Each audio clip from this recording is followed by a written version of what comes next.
नमो बुद्धाय। ये गाथा कथा और कहानी बालवग्गों के 5वें नंबर का है। इस कहानी में उदय नामक भिक्षु के जीवन से संबंधित है। उदय भगवान बुद्ध के पास में श्रावस्ती में रहता था। उस समय उदय के साथ साथ बहुत सारे महास्थवीर भी रहते थे। तो महास्थवीर धर्म सभा में बहुत अच्छे अच्छे प्रवचन, धर्म के, ध्यान के, स्कंद के, मार के बारे में प्रवचन देने के बाद सभी लोग उस धर्म सभा से चले जाते थे, लेकिन उदय वहीं पे बैठा रहता था। वो धर्म सभा का जो आसन था, बड़ा बड़ा आसन, सीट, सोफा, जब भिक्षु लोग, स्थवीर लोग रहते थे, जो उपदेश देने वाले रहते थे, उसके ऊपर बैठ करके समय बिताता था। अन्य जो भी आगंतुक भिक्षु आता था, उनको लगता था कि ये भगवान बुद्ध के पास रहता है, श्रावस्ती में रहता है, इनका नाम उदय है, ज़रूर ये बहुत बड़े ज्ञानी होंगे, ऐसा सोचते थे।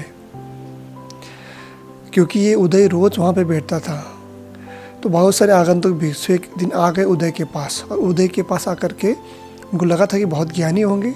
तो उनसे पूछा कि स्कंद क्या है स्थवीर जी, हम लोगों को कुछ पता नहीं, हम लोग नए हैं, आप लोग आप कृपया करके हमें बताइए, ऐसा प्रश्न पूछता है। उदय सिर्फ जीवन वस्त्र पहना हुआ था, श्रावस्ती में रहता था, उसको कुछ पता नहीं था। वो ज़बरदस्ती दूसरे के ज्ञान, दूसरे के आसन को हथियाने का, दूसरे के आसन पर कब्जा, ज़बरदस्ती अपनाकरण करने की कोशिश में था। उसे कुछ पता नहीं था। तो ये जब ये भिक्षुओं ने प्रश्न पूछा तो उदय देखता रह गया, कुछ जवाब ना दे पाया।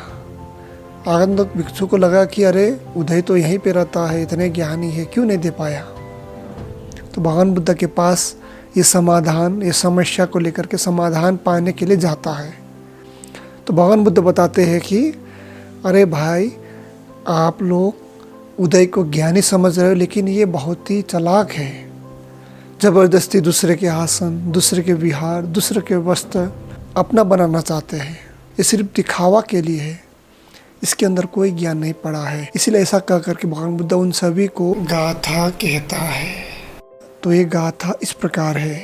याव जीवं पिचे बालो पंडितं पैरूपासति नासो धम्मं विजानाति धब्बिं सुपरसं यथा। अर्थ है, यदि मूर्ख जीवन भर पंडित के साथ रहे तो भी वह धर्म को वैसे ही नहीं जान सकता जैसे कि कलछी दाल रस को अथवा सूप को। आपने हमेशा देखा होगा, दाल का जो कलछी है हमेशा दाल में डूबा रहता है। क्या वो कलछी उस दाल के स्वाद को चख पाता है? नहीं, कभी नहीं चख पाता है। ऐसे ही जो धर्म के कि ये मेरा धर्म है, ये तेरा धर्म है, ये इस पर मेरा अधिकार है, ये भगवान मेरा है, वो भगवान तेरा है, ऐसे लड़ाई करने वाले समाज में बहुत सारे हैं।